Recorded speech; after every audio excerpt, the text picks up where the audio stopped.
writer writes a novel. A songwriter writes a song. We do what we can to endure.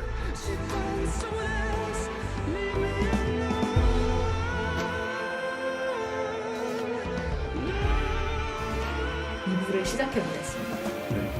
2017년 베스트 5.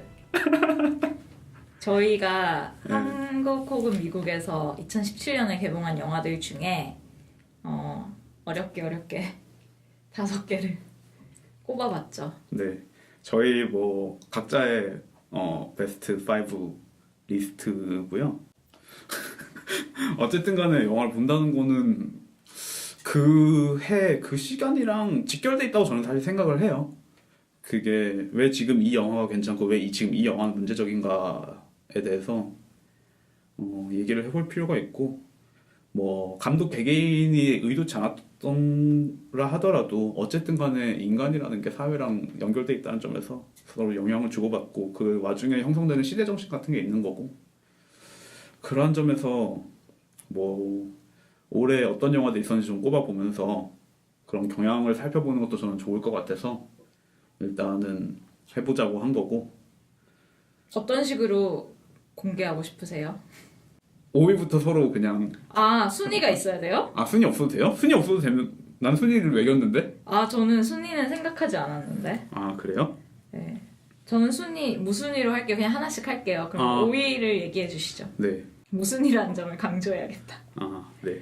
하지만 저는 그 전에 좀 하고 싶은 얘기가 좀 있어요. 네. 그래서 저 2017년 영화에 대해서 사실 저는 베스트 5를 보는 것보다도 올해 그래서 어떤 흐름이 있었나를 생각해 보는 게 가장 큰 목적이었기 때문에 그걸 좀 생각을 해봤는데, 일부에서 말씀드렸던 것처럼 제일 중요한 흐름은 주도적인 여성 주인공의 영화들이 많이 쏟아져 나왔고 그 중에 되게 훌륭한 작품도 되게 많았다는 점인 것 같아요.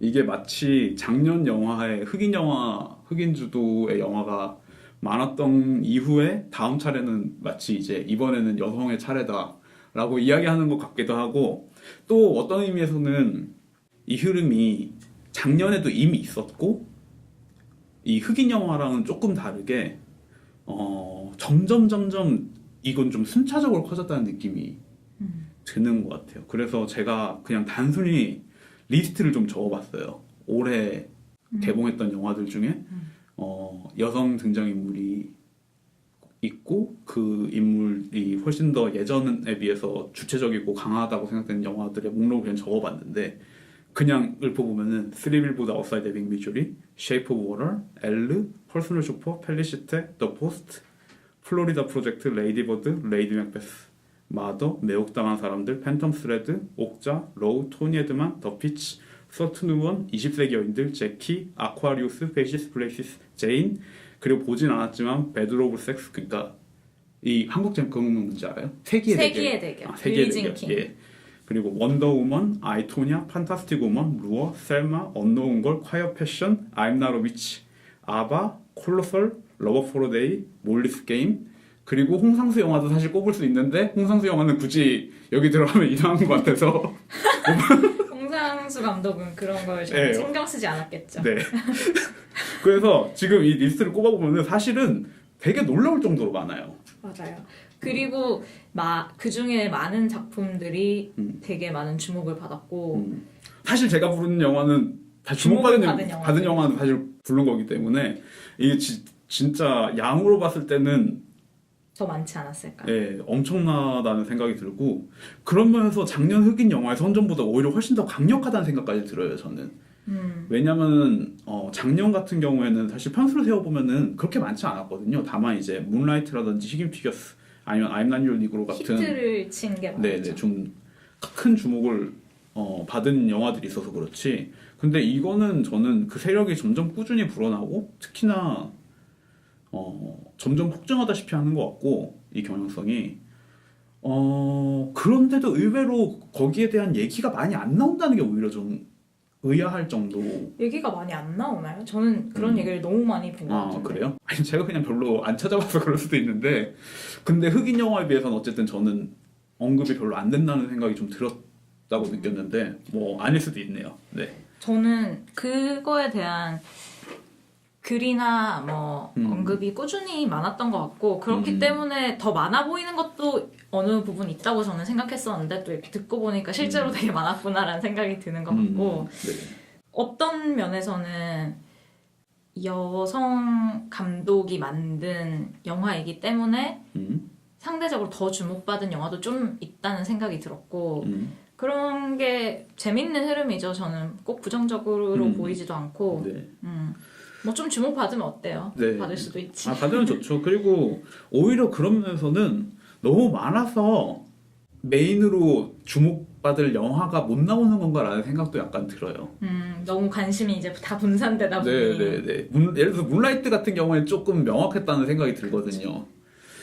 그리고 그 게이 영화에 선전 뭔가 되게 많이 등장하기 시작한 것도 되게 문라이트가 큰 역할을 한 게 아닌가. 좀 더 배급사의 부담을 줄여주고 문라이트는 여러 면에서 큰 주목을 받을 만했죠. 네. 그런 생각이 들고 그런 면에서 결국에는 저는 하나를 꼽아야 된다면은 쉐이프 오브 워터가 이 중에서 가장 중요한 역할을 할 수 있는 영화라는 생각이 들어요. 왜일까요? 왜냐면은 쉐이프 오브 워터의 여성 주인공이 뭐라 그래야 되지? 가장 클래시컬한 영웅 서사를 좀 가지고 있는 편이고 그리고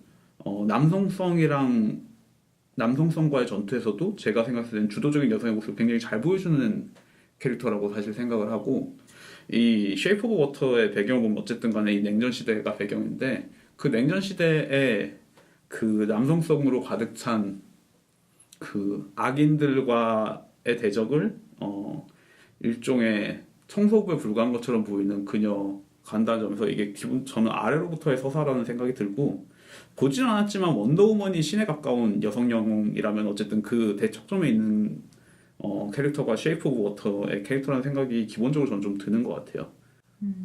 그래서 저는 뭐 델토로를 별로 안 좋아해서 그런지 그렇게 재밌게 보진 않았지만 그래도 굳이 따져보자면 이게 결국 델토로의 판의 미로를 뛰어넘는 최고작이라고 말할 수 있을 것 같고 그런 생각이 드는데 워낙 괜찮았던 여성 주인공 영화가 많아서 좀 디스어드밴테이지가 좀 있다는 생각이 들고요. 상징성으로 보면 의미가 있는 건 맞는 것 같은데 여성 캐릭터만 두고 봤을 때는 저한테는 더 매력적인 캐릭터는 훨씬 많았던 것 같긴 해요. 더 복잡하고 근데 오히려 상징성이란 측면에서는 그 이 쉐이프 오브 워터의 엘라이자 캐릭터가 명확하고 더 선명한 부분이 있긴 하죠. 그런 게 장점일 수 있겠죠. 네. 또 다른 그래서 경향성 다른 경향성도 있는데 그거랑 상관없이 그래서 스타워즈 라스트 제다이도 사실 여성 캐릭터 관련한 논란이 좀 있는 걸로 알고 있는데 저는 그 얘기만 들었죠. 사실 이제 저희의 오랜 콜라보레이터였던 미주사랑이 듣고 있을지 모르겠지만 스타워즈의 팬이기 때문에 네. 스타워즈의 시읒도 모르는 제가 이런 말을 하는 건 좀 민망하나 재작년에 개봉했던 로그원? 작년에 개봉했던 로그원? 모르겠어요. 스타워즈 로그원은 미국에서 2016년 12월 16일, 한국에서는 2016년 12월 28일에 개봉하였습니다. 부터 이 캐릭터의 중심이 여성 캐릭터로 옮겨갔다는 기사를 얼핏 본 것 같긴 해요. 근데 저는 사실 스타워즈의 세계관을 전혀 모르기 때문에 제가 어떤 말을 하긴 힘들지만 그 요즘 들어서 그런 기사가 눈에 띄더라고요. 근데 뭐 얘기를 해서 못하는 게 아니라 보셨어요?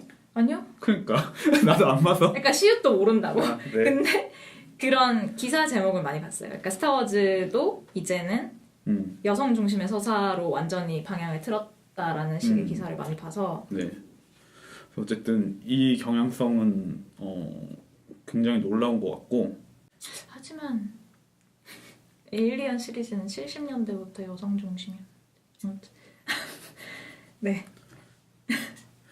아니, 생각하다 보니까 그렇게 치면은 뭐 더 뒤로 가도 있긴 있죠. 아니 그게 아니라 이제 뭔가 스타워즈만큼 오래 지속된 프랜차이즈 블록버스터가 그렇게 한다는 거에 대해서 많은 사람들이 이제 좋은 시선을 보내고 있는데 뭔가 유사한 위치를 점하고 있는 게 없을까 생각하다가 근데 뭐 스타워즈는 이제 방향을 튼 거고 그 다음으로 제가 들었던 경향성 같은 거는 호러 혹은 스릴러와 코미디의 혼종 장르에 대한 아트 하우스 영화들의 뭐랄까 편향성?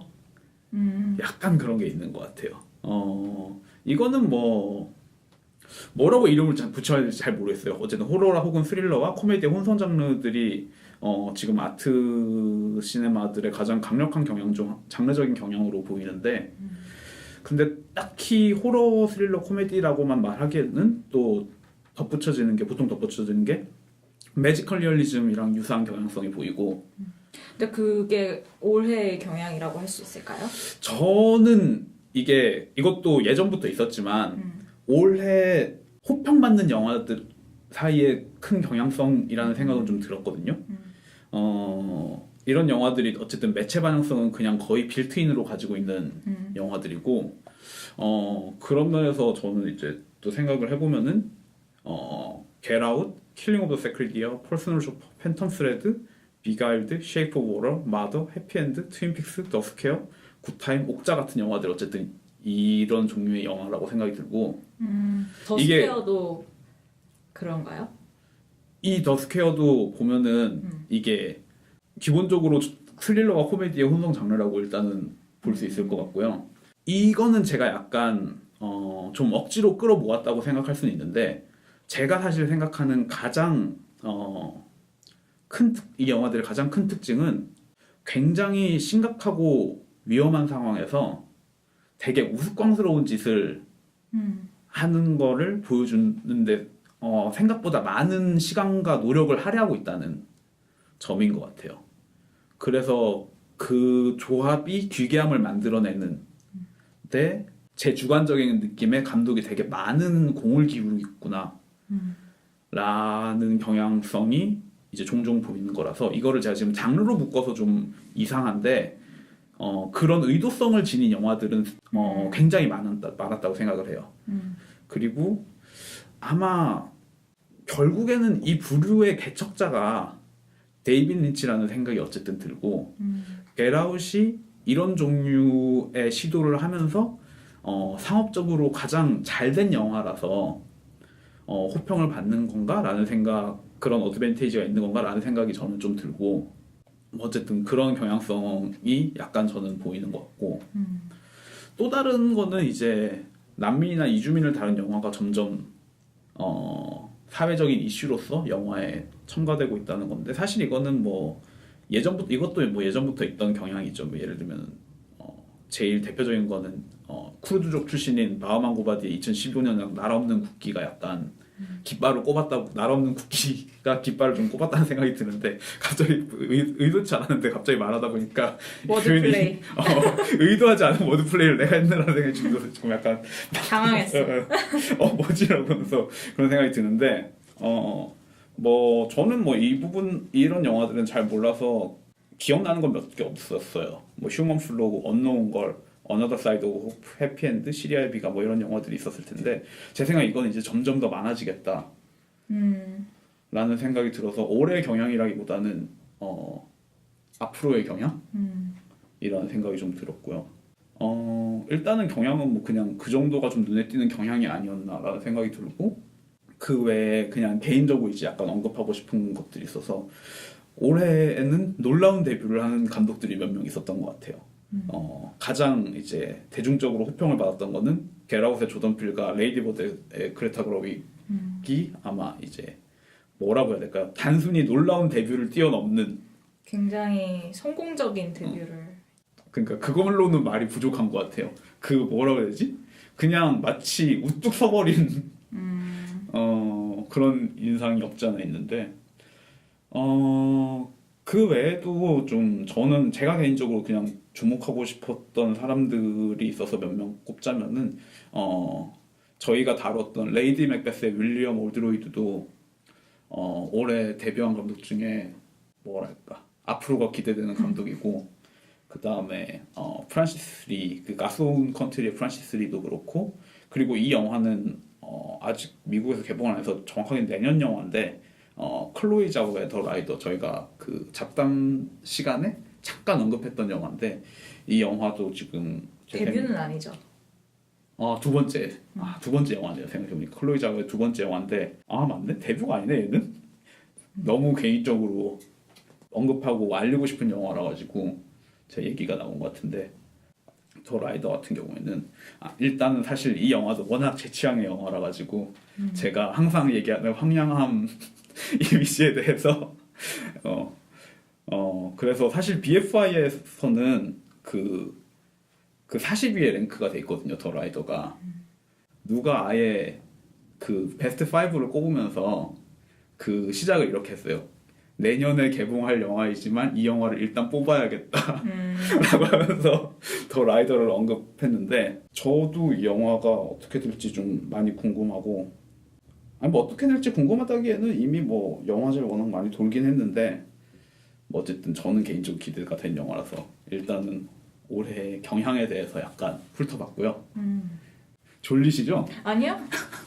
아니 이렇게 준비를 해오실 줄 알았으면 저도 생각을 좀 해서 왔을 텐데 저는 그냥 베스트 5 언급하고 넘어가는 줄 알아가지고 아무 생각 없이 왔네요. 네, 아니에요. 저 보스 스토리에 대해서 별 생각 안 해봤어요. 저도 그것도 그런데. 그래요? 전반적으로 별 생각 안 하고 왔네요. 뭐 어쨌든 네. 대부분 동감을 하고. 그러면은 5편을 꼽아보도록 하겠습니다. 저희 이게 사실 약간 혼선이 있을 수도 있는데 저희는 2017년에 자꾸 2016년이라고 말하려고 하네요. 이제 17년도 끝인데. 그래서 더 헷갈리는 거예요. 맞아요. 작년 올해 미국에서 개봉을 했거나 한국에서 개봉을 한 영화 중에 저희가 개인적으로 애정하는 영화 5편을 뽑았습니다. 뭐 무순이면 저도 무순이로 할게요. 네, 왜냐면, 저는 그래서 무순이라서 그냥 가나다 순으로 하려고요. 가나다 순으로? 네. 잠깐, 저 가나다 순은 좀 약하거든요? 잠깐만요. 가나다. 저 되게 방금 놀라운 걸 발견했어요. 세 개가 피읍으로 시작해. 100이요? 네. 진짜? 그럴 수도 있죠. 네. 그럼 가나다 순으로 일단은 공개해 보도록 하겠습니다. 제가 가나다 순에 약해가지고 가나다 순이랑 약간 좀 시간이 걸리죠. 큰 틀에서 가나다 순인데 약간 적어보면 약간 다를 수 있다. 그럼 제 첫 번째 영화는 저희가 이미 다룬 마틴 맥도나의 3빌보드 아웃사이드 에빙 미주리예요. 주로 뒤쪽에 있구나. 그때도 말씀드렸던 것 저희가 이미 팟캐스트에서 얘기를 했다시피 3빌보드 에빙 아웃사이드 에빙 미주리. 이 3빌보드라고 하죠. 네, 3빌보드라고 하죠. 3빌보드는 결국에는 묘비에 관한 영화라는 생각이 들어요. 그 3빌보드가 정확하게 묘비의 이미지로 사용을 되고 있고 평생을 안고 살아야 할 고통을 단순히 안고 사는 걸 넘어서서 무언가의 변화를 만들어내려는 사람의 이야기고 제가 며칠 전에 잠깐 이 3빌보드 시나리오 읽어봤는데 아예 시나리오에 그렇게 써있더라고요. 그 빌보드가 묘비처럼 서있다고 아예 그렇게 표현을 해놨더라고요. 뭐 굳이 뭐 시나리오에 그렇게 적어놨어야 되나 싶긴 한데 괜히 김이 빠지는 느낌. 뭐 그럼에도 불구하고 근데 뭐 어차피 자기가 찍을 거니까 좀 명확하게 그 이미지를 읽는 살리는데 사람들의 상상을 위해서 덧붙일 수 있죠. 네 저희가 이미 얘기를 했으니까 뭐 더 많은 얘기를 할 필요는 없을 것 같고 마틴 맥도나의 미래가 또 주목된다. 여전히 주목되고 있다. 주목을 참 많이 하시는 것 같아요. 그쵸? 몇 명 안 해요. 알겠습니다. 근데 저도 3빌보드가 제 리스트에 있는데 그러면 가나다 순을 벗어나게 되지만 3빌보드 얘기하셨으니까 저도 3빌보드가 있다. 네. 근데 저도 사실 저희 녹음할 때 많은 얘기를 해서 더 덧붙일 말은 별로 없고 저도 이 영화의 여러 가지 면이 좋았지만 저는 이 영화를 떠올리면 어쨌든 프란시스 맥도먼드의 캐릭터가 제일 먼저 떠오른다는 점에서 배우가 가장 인상 깊었던 영화로도 기억이 될 것 같아요. 네. 그리고 두 번째. 제 두 번째 영화는 진짜 긴장 없이 말하려고 하니까 힘드네요 이거. 뭔가 두구두구라도 해야 되나 싶기도 하고. 두구두구두구. 제 두 번째 영화는 이것도 저희가 거의 다 다른 영화 같은데 마이클 밀스의 우리의 20세기가 일단은 이 순위에 있습니다. 이응으로 들어갔네요. 벌써. 이 영화도 근데 사실은 저는 지금 말한 스리빌보나 우리 20세기 같은 영화가 시간을 이겨낼 수 있는 영화인가에 대해서는 사실 좀 걱정이 들어요. 하지만 제 취향도 그만큼이나 소중하기 때문에 일단 올해는 이 두 영화에 대해서 좀 많은 얘기를 하고 싶다는 생각이 들고 특히나 우리의 20세기 같은 경우에는 너무나 착한 영화라 가지고 올해 유난히 착한 영화가 좀 많았던 것 같고 저도 그 생각했었어요. 네, 그래서 저는 이 착한 영화들의 나이브함을 가끔 견딜 수 없을 때가 있는데 왜냐면은 다 좋은데 이런 생각이 가끔 들어요. 내가 그냥 이런 영화들을 좋아하면서 내가 이런 영화를 좋아하니까 나도 착한 사람이지라고 믿고 싶은 건 아닐까. 약간 영화 자체에 대한 탓보다는 이 영화를 소비하고 있는 나에 대한 의문이 사실 좀 들 때가 많고 갑자기 무슨 이상한 얘기를 하고 있는데 그래서 우리의 20세기로 돌아와서 우리의 20세기 같은 경우에는 뭐 어쨌든 간에 이 감독이 자신의 주변에 있는 여성들에 대해서 따뜻한 시선으로 바라보는 그 따뜻한 시선이 기본적으로 너무나 좋은 영화라서 거부하기 힘든 매력이 있고 그런 점에서 좀 됐고요. 이것도 저희가 팟캐스트를 했으니까 그쵸. 다뤘으니까 그냥 그걸 들어보시면 될 것 같다 라는 생각이 드네요. 네. 저는 이거 사실 시작하기 전에 얘기했었어야 되는 건데 저는 뭔가 이 2017년에 제가 본 영화를 정리하고 싶었기 때문에 제가 작년에 봤고 매우 좋아했던 두 영화를 리스트에서 뺐는데 그 중에 하나가 우리 20세기였고 하나는 토니 에드만인데 제가 베스트 7에 뽑아야 했다면 넣었겠죠. 아니면 안 넣었을 수도 있겠지만 저는 네. 그만큼 이 두 영화를 좋아해서 저는 우리의 20세기 보면서 저도 그런 질문은 들어요. 이게 막 나중에 기억될 영화일까? 라고 생각하면 사실 잘 모르겠어요. 근데 약간 이런 요즘 이런 영화들을 feel good movie라고 하더라고요. 그래요? 정말 적합하죠. 그런 기분이 명칭. 좋아지는 영화들. 근데 가끔씩 그런 영화들을 보면서 그렇지 않은 현실에 되게 슬퍼하게 될 때가 있고 그래도 뭔가 내가 이 현실을 살아가야 된다면 희망을 갖고 싶다라는 나의 개인적인 욕망 때문에 이런 영화를 좋아하는 게 아닐까라는 생각이 들고 그래서 저도 뽑은 이후에 보니까 굉장히 따뜻한 영화들이 많더라고요. 그래서 내가 이런 사람이구나. 내가 따뜻한 사람이구나가 아니라 그냥 따뜻한 이야기를 좋아하는구나 라는 생각이 좀 들어요. 그런 면에서 딴 얘기인데 아니 이건 나중에 얘기할게요. 네. 저의 가나다 순으로 사실 먼저 왔었어야 되는 영화인데 저의 두 번째 영화는 다큐멘터리 도슨시티 프로즌 타임이라는 영화고 빌 모리슨이라는 분이 만든 영화예요. 이것도 많이 주목을 받았던 영화죠. 그쵸. 근데 사실 많이 상영을 하진 않아서 저는 되게 우연한 기회에 그 시간이 떠서 보게 됐는데 굉장히 큰 감동을 받았던 다큐멘터리고 제가 잠깐 얘기를 했는지 모르겠지만 간단하게 설명을 드리면 캐나다에 있는 어떤 조그만한 지역에서 70년대에 필름 옛날 그 불에 취약한 나이트레이 필름이 대량으로 발견되는 사태가 어떤 공사장에서 땅을 파다 보니까 필름이 잔뜩 나와 버린 거예요. 그래서 그 필름들을 복원해서 보니까 이게 1900년대 금광을 찾아서 골드러시를 해서 왔던 사람들이 개척한 마을에서 생산해서 상영하던 영화들의 필름인 거예요. 그래서 그것들을 짜깁기해서 어떤 이야기를 만들어낸 다큐멘터리고 그 짜깁기 하는 이야기와 함께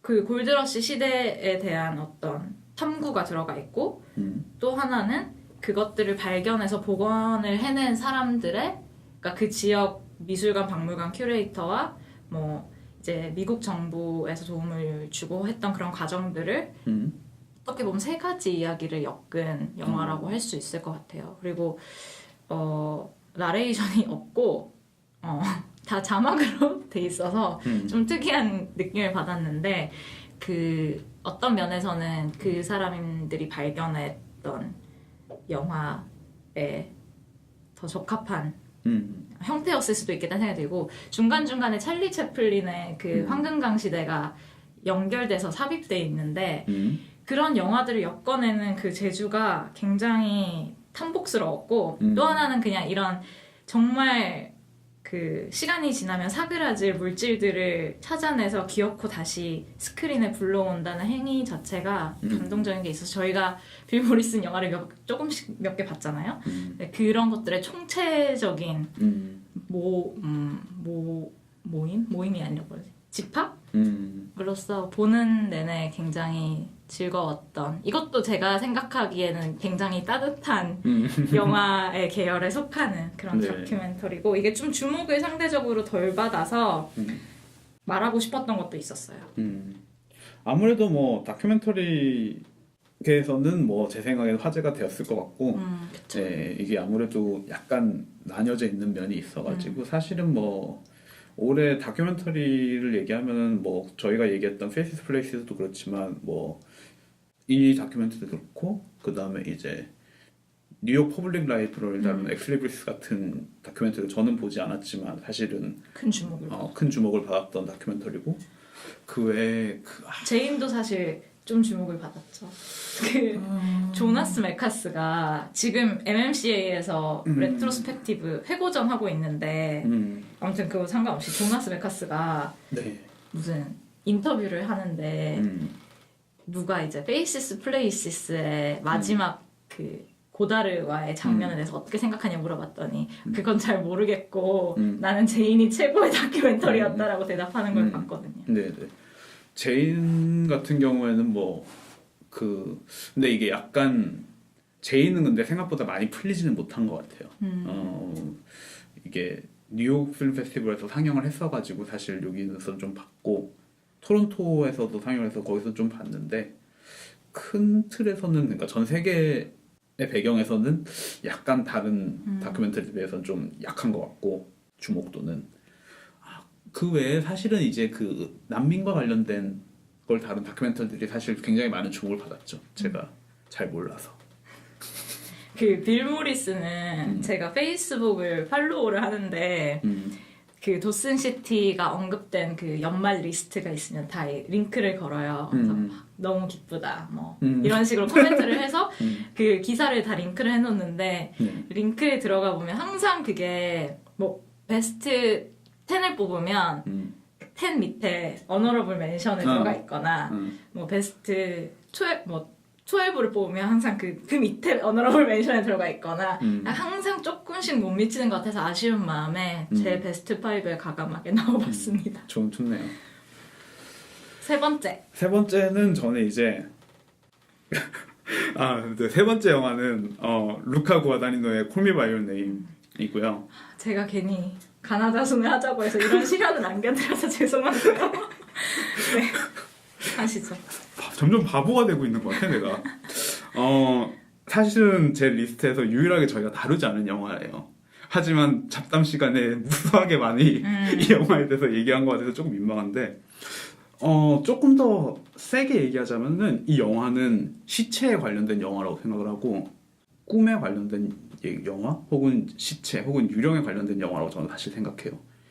얼마 전에 다큐멘터리를 봤던 것 중에 앙리 랑글루아의 유령을 제가 항상 보고 싶어 했었는데 못 보고 있다가 다시 본 게 아니라 처음으로 봤거든요.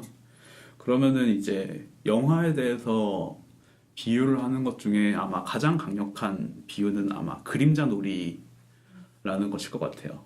저도 항상 그런 영화들을 좋아해 왔던 것 같고 제가 예전에 추천했던 브람 스토커의 드라큘라 같은 영화도 사실은 이제 그런 그림자들에 관련된 영화고 오늘 저희가 사실 얘기하는 고스 스토리도 사실 그런 영화고 결국에는 이 영화라는 게 만들어지면서 움직임을 담을 수 있게 되면서 사람들이 사실 담기 시작했던 것은 결국에는 이제는 지나가 버려서 다시는 돌이킬 수 없는 것들에 대한 타임머신으로서 존재했던 그러한 요소들이 가장 강력했고 혹은 그 타임머신이란 꿈과 같은 것이기도 하고 그래서 그게 데이비드 린치에게는 악몽으로 표현되고 어떤 다른 감독들은 저는 주로 악몽만 봐서 모르겠는데 어떤 좋은 감독들에겐 또 다른 종류의 꿈으로 다가오겠죠. 사실 이런 비유를 드리자면 끝이 없죠. 사실 뭐 르미에르의 형제의 열차에 도착을 얘기하면서 왜 영화가 그렇게 기차를 사랑하는가에 대해서 얘기하면은 결국에는 가만히 앉아서 꿈처럼 기차 혹은 기차에 앉아 있는 것과 같이 움직일 수 없는 상태에서 속박된 상태에서 나에게 주어지는 이미지들을 바라보는 상태에 대해서 언급하는 사람들이 있는데 무슨 또 얘기가 자꾸 새고 있는데 결국 어쨌든 저에게 콜 미 바이 유어 네임은 그러한 기억 그래서 그러한 기억으로 만들어지는 시체성에 관한 영화라고도 생각할 수 있다고 생각한다. 그래서 어쨌든 저는 콜 미 바이 유어 네임 루카 구아다니노의 콜 미 바이 유어 네임을 제 세 번째 영화로 꼽았습니다. 저는 저의 세 번째 영화는 이거 사실 저는 확신이 없는데 제가 팬텀 스레드를 보고 나서 너무 기분이 좋아서 근데 제가 또 마침 마지막 자리가 비어있지 않았겠어요? 그래서 그럼 다섯 번째 이걸 넣어야지 라고 생각하고 일단 넣었는데 저는 팬텀 스레드고요. 네. 모르겠어요. 그냥 보는 내내 되게 고통스러워가지고 네. 엄청 괴로웠는데 괴로우면서 어떤 쾌감이 있고 변태 같네요. 얘기를 하다 보니. 그렇네요. 그리고 데니엘 데이 루이스 보다 알마 캐릭터가 더 기억에 남긴 하지만 역시나 제가 며칠 전에 그 데어 위비 블러드 필름 상영을 해가지고 영화관에 가서 다시 그걸 봤었어요. 근데 또 너무 큰 감동을 받지 않았겠어요? 그래서 데니엘 데이 루이스가 지금 데니엘 플레인뷰의 이미지로 내 머릿속에 있었는데 갑자기 팬텀 스레드를 보는데 또 다른 사람인 거예요. 너무나 대단하게 다른 사람인 거예요. 그래서 뭐 은퇴작이라고 하시니까 그래 그러면 다섯 번째 자리에 넣어드려야지 이래가지고 넣었고 저는 이 영화가 다양한 뭐 여러 가지의 집착에 대해서 굉장히 긍정하는 영화인 것 같고 긍정이 막 반드시 이걸 찬양한다는 게 아니라 그 집착이 가진 굉장히 어두운 면을 끌어안고 있는 영화라서 뭐 그냥 보는 내내 되게 괴롭고 좋았던 것 같아요. 네. 그리고 뭐 그냥 너무 아름답기도 해서 이렇게 말하면 되게 별로인 영화 같지만 눈이 즐겁기도 한 그런 영화라서 네.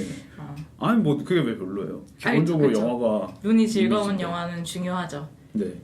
특히나 그 드레스를 만드는 행위 자체가 말씀하셨던 것처럼 그 아티스트와 뮤즈 사이의 관계를 보는 것 같기도 한데 그럼에도 불구하고 그 드레스를 만드는 작업 공정 같은 게 사실 디테일하게 재밌게 묘사가 돼 있어가지고 단순히 완성된 드레스의 아름다움이 아니라 그 과정에서의 아름다움도 즐길 수 있는 요소로 들어가 있어서 그런 면도 좀 재밌었던 것 같아요. 그리고 여전히 대단한 조니 그린우드의 음악이 또 잘 들어맞는 영화 중에 하나고 폴 토마스 앤더슨의 영화 중에서는 그래도 되게 어떻게 보면 단순한 스토리로 풀려나가는 영화라고 저는 느꼈는데 그럼에도 불구하고 그 아까 말한 것처럼 우리가 알마라는 캐릭터가 되게 저에게는 예상치 못한 곳으로 걸어 들어가는 게 되게 흥미로웠고 재밌었습니다. 그래서 최근에 본 바를 받아서 베스트 5 안에 넣었습니다. 벌써 네 번째죠? 네. 제 네 번째 영화는 마레나드의 토니 에드만이고요. 이 저희 사실 첫 번째 에피소드였죠. 네네. 뭐 토니 에드만은 좋죠. 맞아요. 네. 토니 에드만은 좋죠. 네, 첫 번째 에피소드를 들어보시고요. 저는 가끔 유튜브에서 그 미셸 윌리엄스 맞지? 누구? 아니 미셸 윌리엄스래. 주인공 이름 뭐지? 아 주인공 이름 좀 까먹었어요. 음. 아 원래 이름? 아니면 아니 배우?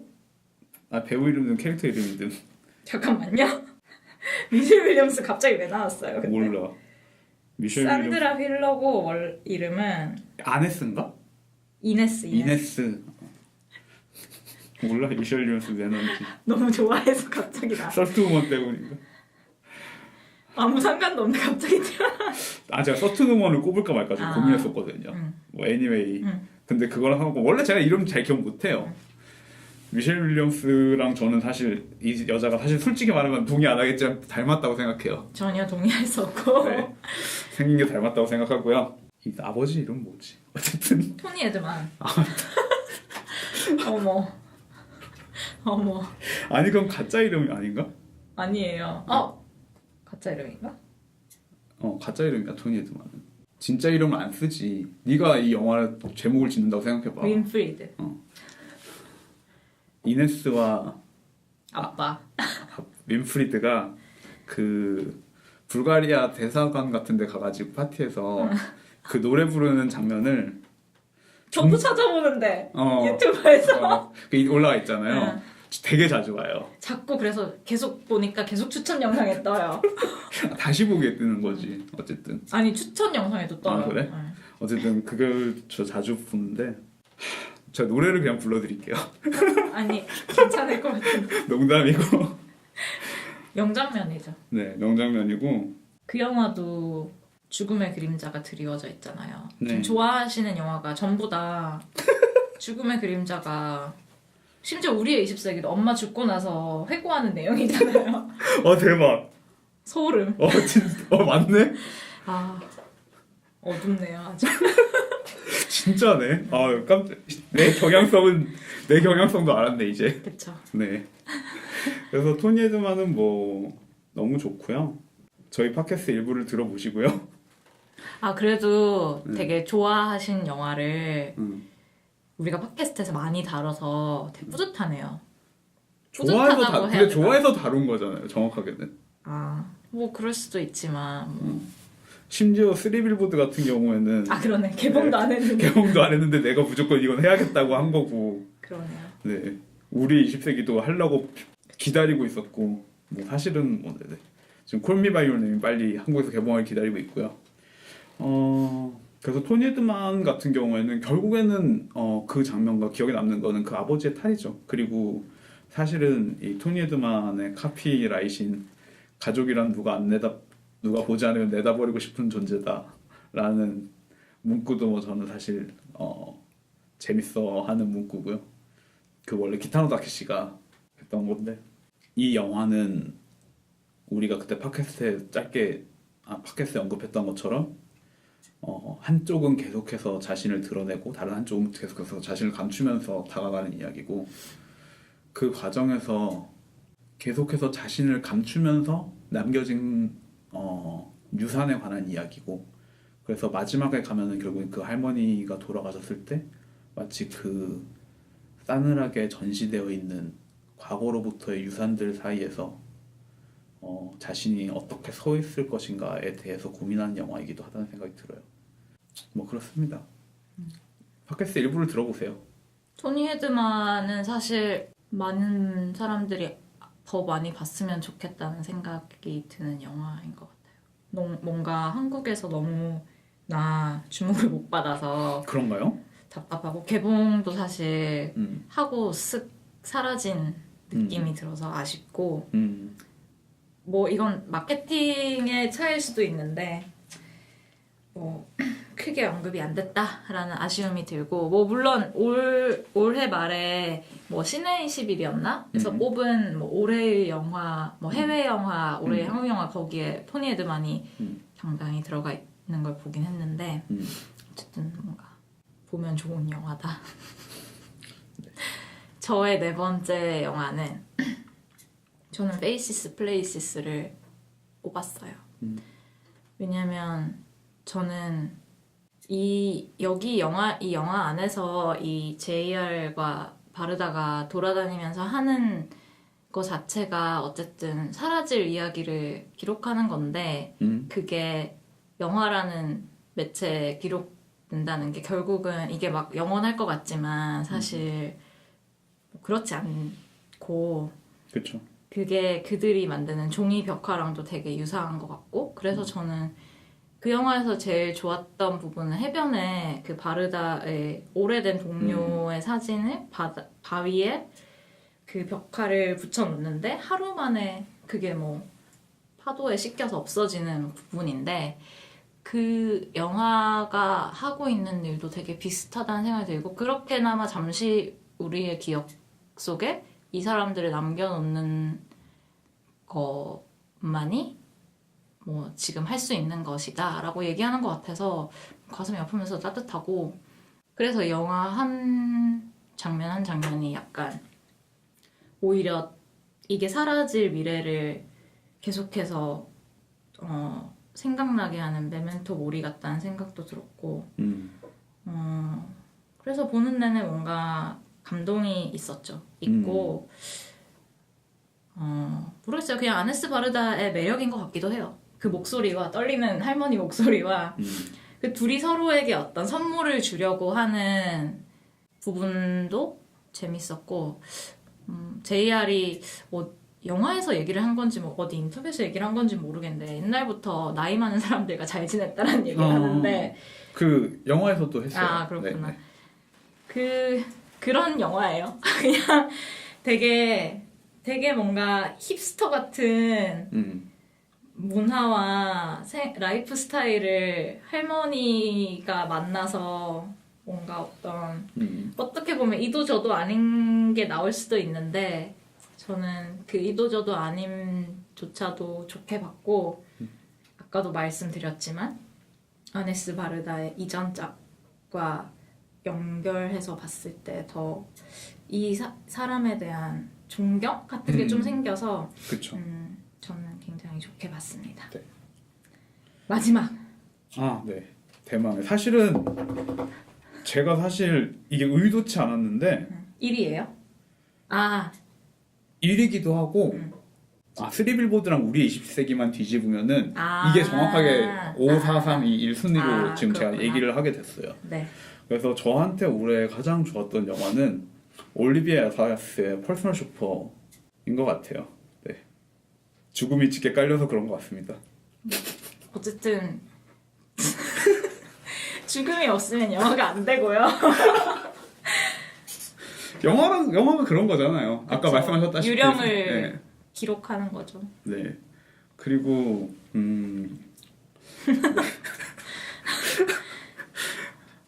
약간 부끄럽고요.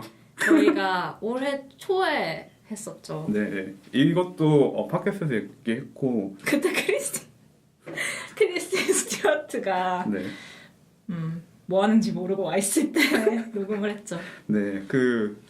저는 뭐 이 영화가 어쨌든 21세기판 고도를 기다리며라는 생각이 어쨌든 계속해서 들고 아마 제가 녹음할 때는 이 얘기를 안 했는데 팟캐스트를 올릴 때 제가 고도를 기다리며의 맞아요. 일부를 인용해서 올렸을 거예요. 맞아요. 페이스북 포스팅을 할 때.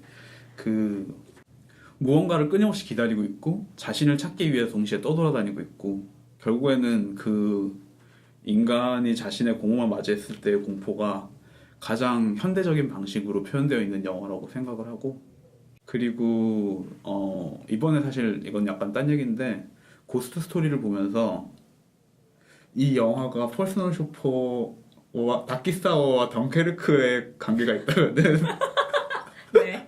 이 퍼스널 쇼퍼와 고스트 스토리가 약간 그런 관계가 아닌가 라는 생각도 좀 했었어요. 뭐 어쨌든 간에 퍼스널 쇼퍼는 좋고요. 퍼스널 쇼퍼를 보면서 그녀가 첫 장면에서 그 유령의 집을 돌아다닐 때 정확하게 그 장면에 대해서 계속 생각을 하고 봤는데 그 장면에서의 유령이 결국엔 나라는 생각이 제 결론이었던 것 같아요. 영화에 출연하셨네요. 네. 저의 마지막은 알렌 고미 감독의 펠리시테고요. 모르겠어요. 왜 그렇게 좋았는지 모르겠는데 펠리시테는 보고 나와서 뭔가 계속 그 생각이 나는 영화였고 뭐지? 그냥 좋았어요. 저는 되게 그 펠리시테의 밤과 낮이 이루는 대조와 그 밤에서 일어나는 경계가 불분명한 사건들과 음악 그런 게 계속 기억에 남았던 것 같고 거기에 이제 펠리시테라는 주인공 캐릭터를 계속 쫓아다니는 남자가 타부라는 캐릭터가 있는데 그 사람 되게 뭔가 멋 없는 사람이에요.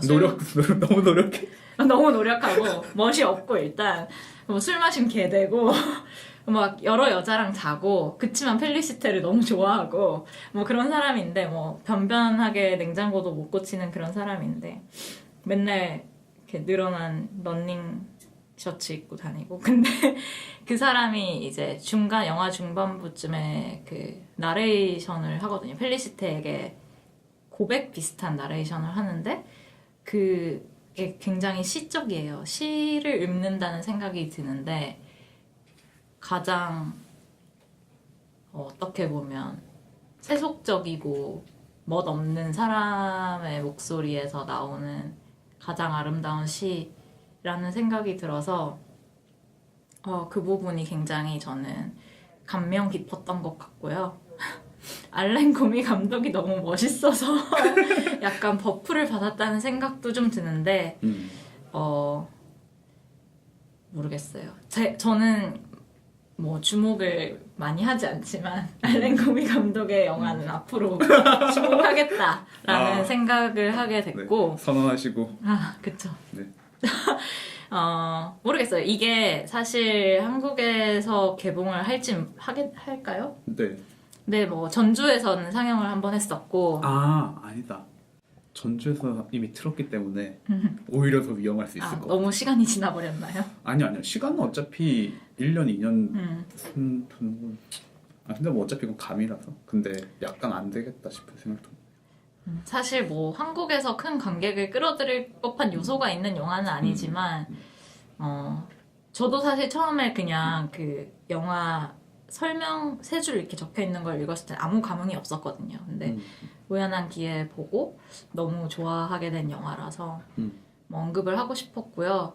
저는 사실 5개를 뽑는데 순위는 없지만 거기에 못 들어가서 아쉬운 영화는 있었어요. 아쉬운 영화는 저도 몇 개 적었어요. 어너러블 멘션.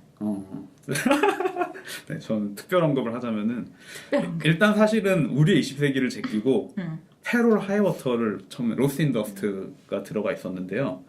이게 2016년 말에 한국에서도 개봉을 했더라고요.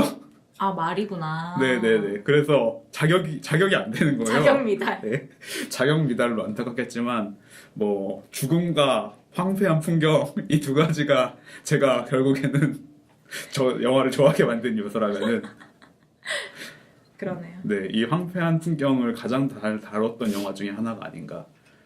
그래서 헤롤 하이워터가 있었고 또 안타깝게 빠진 영화를 보자면은 이거는 제 취향이 아닌데 그럼에도 불구하고 시간의 측면에서 넣는 게 맞다는 생각이 들어서 제가 일부에서 잠깐 또 얘기했었던 기레모 델 토로의 신작 더 쉐이프 오브 워터를 넣어볼까라는 생각을 좀 했었고요.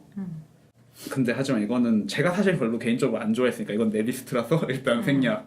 지난 시간에도 얘기했던 것 같은데 억지로 최대한 객관적으로 5개를 꼽으라고 시킨다면은 들어갔을 것 같아요. 들어갔을 것 같은 영화. 그리고 클레보 멘도사 필로의 아쿠아리우스를 넣을까 좀 고민을 했었고요. 그게 올해인가요? 이것도 개봉은 올해. 한국에서? 네. 제가 알기로는 한국에서 올해 개봉을 했었고 아니면 그게 아니라서 뺐나? 모르겠어요. 제가 이것도 한국에서 개봉을 한 줄 몰랐어요. 저는. 미국에선 작년에 개봉. 네, 미국에선 작년에 개봉을 했었는데 이게 이런 영화들이 있어요. 아쿠아리우스 같은 경우에도 사실은 그 베스트 리스트에 종종 언급이 돼서 다시 보면서 생각이 났어요. 그래서 이게 다른 나라에서 올해 개봉한 나라들이 좀 있어가지고 이게 있었지라는 생각이 들었는데 제가 아마 개봉일 같은 걸 확인하면서 이것도 뺐던 것 같아요. 한국에서 아직 안 했지 않았나 싶어요. 그럴 수도 있겠네요. 아쿠아리우스는 2016년 부산국제영화제에서 상영 후 아직 한국에 개봉하지 않았습니다. 그리고 마지막으로 저도 데이빗 린치 트윈픽스를 넣을까를 잠깐 고민했어요. 사실 제가 이제 요즘 집에서 저는 쇼타임 트윈픽스 보려고 다시 쇼타임을 구독하고 있는데 제가 사실은 저는 이 리턴 시즌도 제가 그때 보다가 말았다고 얘기했지만 사실은 마지막 두 에피소드 빼곤 다 봤었어요. 그래서 이제 마지막 두 에피소드를 보고 뭔 소리야? 그러면서 이제 다시 앞으로 돌아가서 다시 재주행을 하고 있는데 지금 이제 재주행해서 8번째 에피소드까지 봤는데 이거를 영화로 말하는 게 맞다는 생각이 자꾸 들어요. 이 구조도 정확하게 나뉘어져 있고 쭉 이어서 봤을 때 그럼에도 불구하고 한 편 한 편의 구조도 굉장히 기괴하게 짜여져 있고 뭐 무엇보다도 이제 에피소드 7인가 8의 중간에 딱 중간 지점에 나오는 마치 트리 오브 라이프의 생명의 탄생과 정반대로 악몽의 탄생처럼 보이는 시퀀스가 하나 있는데 그 시퀀스는 정말 압도적이고 트윈픽스의 데이빗 린치는 정말 이걸 뭐라고 설명하기 힘든데 굉장히 유치하고 굉장히 클리셰 투성인 이미지를 통해서 전혀 본 적 없는 걸 만들어내는 작가라는 점에서 굉장히 놀라운 점이 있고 그 럭키의 해리 딘 스탠튼 이 사실은 린치 영화에 굉장히 많이 나오는 배우잖아요. 그래서 사실 그래서 데이빗 린치도 럭키에 나오고 네네 출연해 주셨죠. 근데 그 인물이 나오는 장면들 같은 것도 보면서 데이빗 린치는 모든 걸 활용하는구나 라는 생각이 들었던 것 같아요. 굉장히 뻔한 장면에서 이 딘 스틴튼이 이제 쓰러져서 죽어가는 아이를 껴안고 있는 어머니를 보면서 위로해주는 장면이 있는데 이게 굉장히 갑툭튀하는 장면이고 오랜만에 듣는 네, 맥락이랑 별로 상관없는데도 불구하고 되게 강렬한 울림을 그 배우의 얼굴이랑 표정 같은 걸로 만들어내가지고 굉장히 충격적으로 봤고 그리고 데이빗 린치의 연기도 너무 재밌고요. 이 데이빗 린치가 트윈픽스에서 보청기를 끼고 나오거든요. 네. 그래가지고 항상 소리를 지르면서 말을 해요. 화가 났든 화가 안 났든 소리 지르는 거 좋아하잖아요. 네네네. 소리를 지르면서 말하는데 그 너무 재밌고 무엇보다도 음악도 훌륭하고 사실 데이빗 린치가 음반도 좀 냈었죠. 그런데 무엇이 리스트에 오르는 것을 막았나요? 무엇이 리스트에 오르는 걸 막았냐고요? 모르겠는데요. 그렇구나. 그러고 보니까 이제 이것도 약간 취향 문제인 것 같아요. 그러니까 저는 그렇게 과감한 영화를 좋아하진 않는 것 같아요. 그러니까 어느 정도의 과감성은 있어야 되는데 그렇다고 해서 너무 막 나가면 좀 곤란한데 데이빗 린치는 좀 막 나가요. 그래서 딱 봐도 좀 짜치는 장면도 진짜 두려워하지 않고 넣고 사실 그래서 더 작가이긴 한 건데 그런 면을 진짜 두려워하지 않고 특히나 근데 그러면서 정말 새롭다 싶은 되게 낡은 걸 새롭게 만드는 면들이 있어요. 예를 들면은 그 데이빗 린치의 트레이드 마크인 그 붉은 커튼과 지그재그 무늬로 된 바닥에 있는 모양의 방에 가면은 이제 주인공은 정시간을 사는데 주인공 외 등장 인물들은 역시간을 살거든요. 그게 말로 하면은 이해가 안 되는데 이게 어떻게 표현돼 있냐면은 동선을 다 거꾸로 찍었어요. 그래가지고 주인공 원샷일 때는 주인공은 그냥 똑바로 얘기를 하는데 이 다른 인물들은 연기를 다 거꾸로 한 거예요. 그래서 뭐 예를 들어서 이렇게 앉아 있다가 나가는 장면이면은 들어와서 앉는 장면으로 찍는 거꾸로 거죠. 걸어서. 네, 거꾸로 걸어서 찍고 말도 안녕하세요가 아니라 요새 한영안 이렇게 말을 해요. 편집하면서 테스트를 해봤는데 이렇게 거꾸로 말해서는 아무런 도움이 되지 않았고요. 이왕 해본 거 들려드리자면 뭐냐? 에소이. 이렇게 알아들을 수 없는 말이 나와서 어떤 방법으로 녹음했을지 고민하고 있었는데 옆에 있던 아내가 저를 바보라고 이야기하면서 다음과 같은 방법으로 녹음을 하라고 알려주었습니다. 안녕하세요라고 녹음을 한 뒤에 리버스를 시켜서 들어보고 다시 그걸 외워서 해야지 그나마 비슷하게 대사를 전달할 수 있었습니다. 그래서 제가 테스트를 한번 해보았습니다. 안녕하세요. 아유 힘들겠다. 네, 그런데 그거를 그거네요. 콜드플레이 뮤직비디오 중에 그런 거 있잖아요. 가사 그렇게 해가지고. 네, 근데 그거는 뮤직비디오에서 사실 되게 흔해요. 근데 심지어 패닉의 내 낡은 서랍 속의 바다도 그렇게 찍었죠. 근데 그걸 이제 다시 정방으로 돌려서 이상하게 말을 하는 식으로 이제 컷이 붙여져 있는데 그게 정확하게 이 영화가 보여주고 있는 시간의 흐름이랑도 맞는 선택이고 뭐 어쨌든 놀라운 장면이 좀 많고요. 특히나 음악 너무 좋고 주인공이 그 조각상 앞에서 혼자 시간을 보내는 장면이 있는데 그런 장면들 같은 걸 보면은 정말 이 트윈픽스는 모든 걸 그 긴 러닝 타임이 필요한 이유가 정말 모든 걸 다 하고 있는 것 같아요. 그 이 하나가 모든 영화 전체를 아우르는 것 같다는 느낌이 들고 공포와 코미디, 멜로, 스릴러, 뭐 탐정물, 뭐 거의 모든 장르를 다 갖다 때려 박았는데 그거를 하나하나를 다 떼어내놓고 생각해 보면 다 맞아 들어가고. 그래서 그 안에서 수많은 그 러닝타임만큼이나 수많은 영화를 보고 있는 것 같은 성취가 있는 작품이고 말로 설명하기 힘들 것 같고요. 모마에서 그 컨덴더스로 트윈픽스 틀거든요. 쫙 다 틀더라고요. 네, 미친 것 같아요. 어쩔 셈인 건지. 그 몇 개로 정확하게는 나눠서 틀죠? 4시간씩 해서 전 그거 좀 힘들 것 같은데. 그러게요. 네, 중간에 인터미션을 주겠죠. 근데 어차피 4시간이면 인터미션 안 줄 수도 있을 것 같아요. 줄 것 같은데. 다만 화장실도 가야 돼. 다만 어차피 표를 못 구하지 않을까라는 생각이 들어서 신경은 안 쓰고 있는데 고민 중이에요. 한 번 정도는 가볼까. 네. 이렇게 제가 아쉽게 꼽지 않은 영화들은 이랬습니다.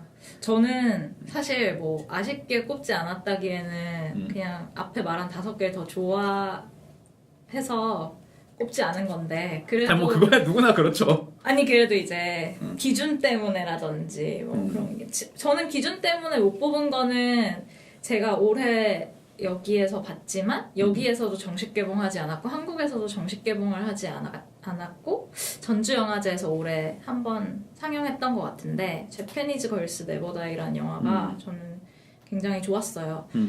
굉장히 젊은 영화고 이렇게 얘기하니까 제가 늙은 것 같지만 젊은 영화고 원래 현란한 영화들이 되게 볼 땐 즐거운데 보고 나면 별 생각이 안 드는 게 많은 것 같은데 저는 이 영화는 굉장히 현란하면서도 그래서 재밌게 볼 수 있는데 그러면서도 얘기하는 바가 분명해서 좋았고 아까 말했던 여성 캐릭터와 강력한 영화들 중에 그런 트렌드를 가장 잘 반영하는 일본 영화인 것 같기도 해요. 일본 영화는 사실 그런 부분이 굉장히 약하다고 평가를 많이 받는데 우리나라 영화 더불어 여성 캐릭터가 없다 뭐 아니면 여성 캐릭터가 너무 순종적이라거나 그런 비판을 많이 받는데 비해서 이 영화는 굉장히 재밌는 이야기를 하고 있고 개봉을 한다면 좋겠다 하지만 안 할 것 같다 라는 생각이 들었습니다. 그리고 그냥 좋게 봤던 영화들을 쭉 생각해 보니까 저는 사실 한국에서 1월에 이제 개봉할 예정인 굿타임도 좋게 봤고 오늘 다룰 고스트 스토리도 좋게 봤고 또 저는 밤의 해변에서 혼자도 재밌게 봤어요. 그래서 돌아보면서 재밌었다 라고 생각한 영화들이 꽤 있었고 플로리다 프로젝트도 저는 좋았던 것 같고 이게 아까도 말씀하셨지만 진짜 취향 내가 좋아하는 내 마음이 움직이는 거랑 좀 더 뭔가 그래도 주관적 객관성을 유지하고자 하는 기준이랑 많이 차이가 나는 것 같아요. 그래서 올해 그 뭐 베스트 리스트 이런 것들을 쭉 보면은 항상 언급되는 겟아웃이나 뭐 콜미 바이 유어 네임이나 아니면 칸느에서 상을 받았던 더 스퀘어 같은 경우도 저는 재밌게는 봤지만 겟아웃은 솔직히 재밌게도 안 봤어요. 근데 어쨌든 제가 생각했을 때는 저의 취향은 아니었던 것 같다라는 생각이 들었어서 사실 근데 더 스퀘어는 많이 없죠 리스트에. 그쵸, 그것도 좀 의외예요. 근데 저는 사실 제가 더 스퀘어를 보면서 그걸 좀 깨달았던 것 같아요. 제가 아까 저는 따뜻한 영화를 좋아하는 것 같아요 라고 했는데 더 스퀘어를 보면서 좀 짜증났던 게 너무 재수없게 차가워서 그랬던 것 같아요. 뭐 아무튼 그런 면에서 보면은 사실은 올해 리스트 보면은 확실히 시간을 못 이겨내는 영화들도 벌써 시간을 못 이겨내는 영화들이 있다고도 할 수 있을 것 같아요. 그러네요. 네네네. 뭐 더 스퀘어 일단 뭐 좀 들어가 있긴 한데 그 뭐랄까 칸에서 황금 종려를 받은 것이라던가 버프가 있다. 네, 그런 것에 비해서는 사실 금방 좀 생각보다 많이 못 굽히고 있고 또 뭐가 있을까요? 갑자기 딴 거 생각이 안 나네. 뭐 2부는 이 정도로 네. 오늘 굉장히 길어질 것 같아요. 블레이드 러너도 사실은 되게 많이 없죠. 그쵸. 네. 블레이드 그 초반에 러너는 그쵸. 네. 난리법석을 그 난리법석을 생각하면은 사실 개봉한지도 얼마 안 됐는데. 그러게요. 네. 그러네요. 찾아보면 이거 찾아보면 좀 있을 것 같은데.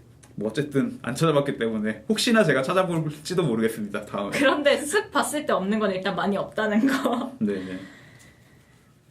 네. 네. 그러면 2부는 여기까지 하고 고스트 스토리로 다시 돌아오겠습니다. 네.